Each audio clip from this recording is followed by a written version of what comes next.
Pour le groupe écologiste, la parole est à Paul Molac.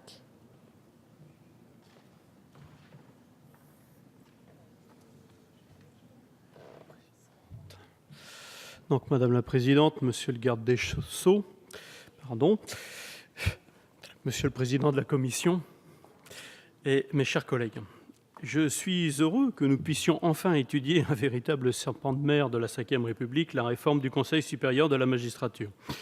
La création de ce Conseil supérieur remonte à 1883. Bonne année, puisque c'est aussi celle qui reconnaît les syndicats. C'est alors une instance disciplinaire qui n'avait pas de pouvoir de nomination. C'est la Quatrième République qui le constitutionnalise. La Constitution de 1958 place le président de la République au cœur de cette institution. L'article 64 l'institue garant de l'indépendance de l'autorité judiciaire.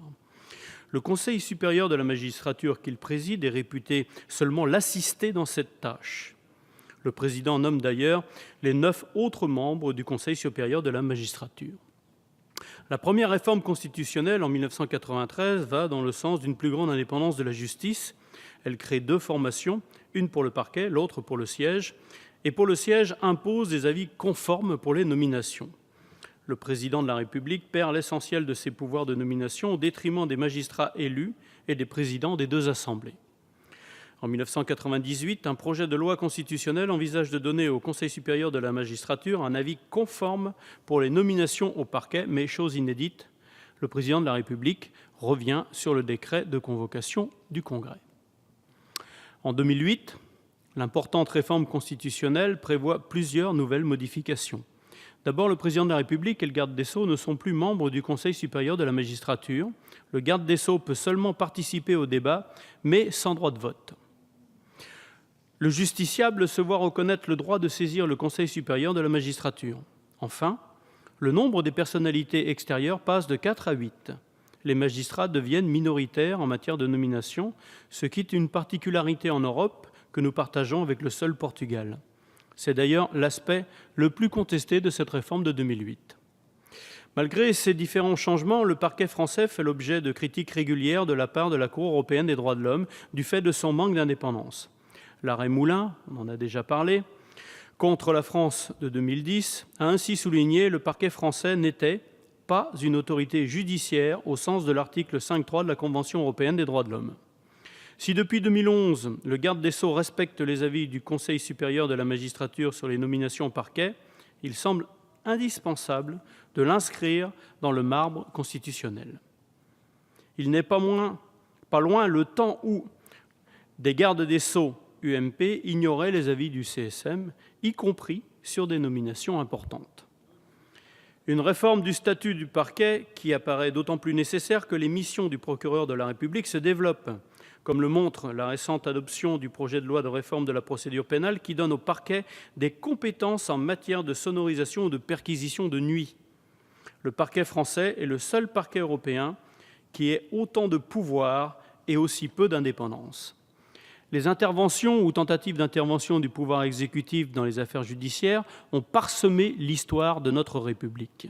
Ni les gouvernements, ni la justice n'en sont jamais ressortis grandis. C'est pourquoi nous soutenons fortement la rupture de ce lien entre le parquet et le pouvoir exécutif, et je dis tout à l'heure qu'il était incestueux, inscrit au sein même de la Constitution. La première lecture de ce projet de loi constitutionnelle remonte à il y a 3 ans. Il faisait partie d'un paquet de 4 textes déposés par le gouvernement. Nous regrettons l'oubli de ces autres textes, de même que l'enterrement de la ratification de la Charte européenne des langues régionales et l'abandon du droit de vote des résidents extra-communautaires. Mais il y a 3 ans, l'importance des différences entre les versions de l'Assemblée nationale et du Sénat avait conduit le gouvernement à oublier ce texte. Le texte avait été réduit en une légère retouche de l'article 64 de la Constitution pour renforcer le rôle du Conseil supérieur de la magistrature, qui ne devait pas être réduit à un simple rôle d'assistant du président de la République.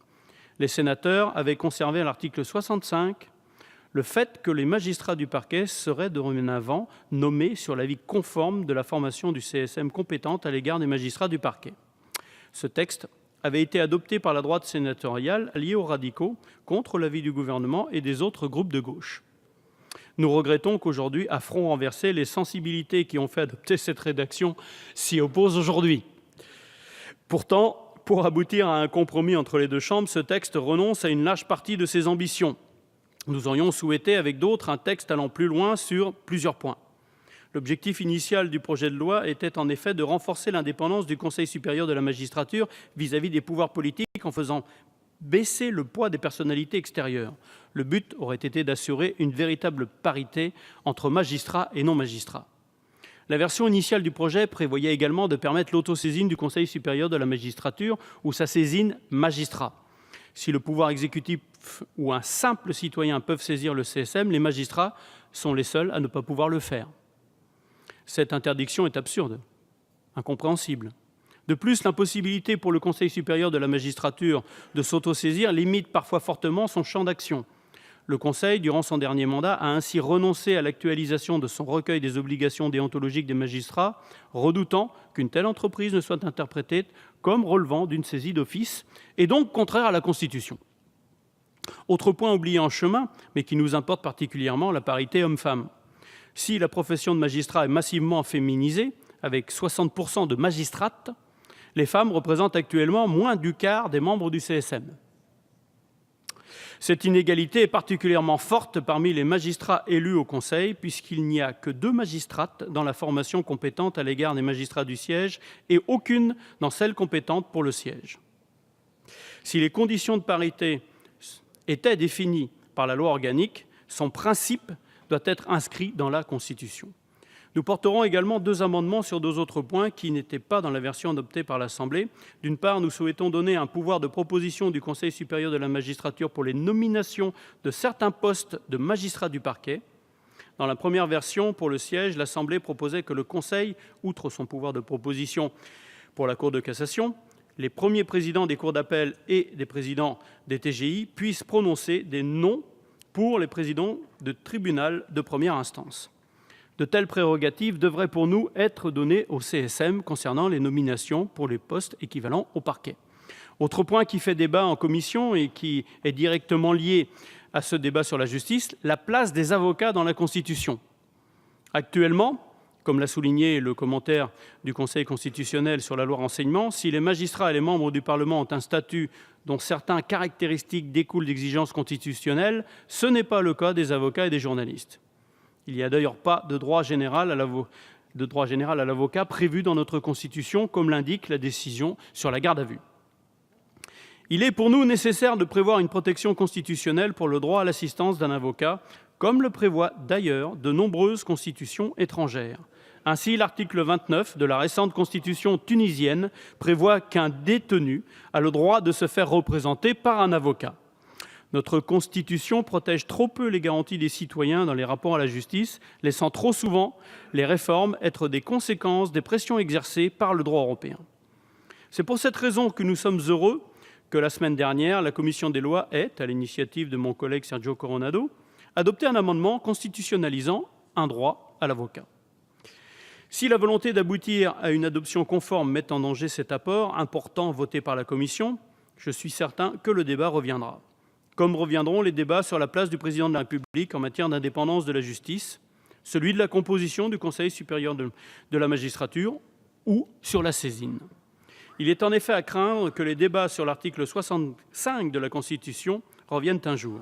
En attendant, si les députés écologistes auraient souhaité une réforme plus ambitieuse, nous voterons ce texte qui est un pas, certes limité, mais indispensable pour que la justice gagne en indépendance et en sérénité. Je vous remercie. Merci pour le groupe socialiste républicain.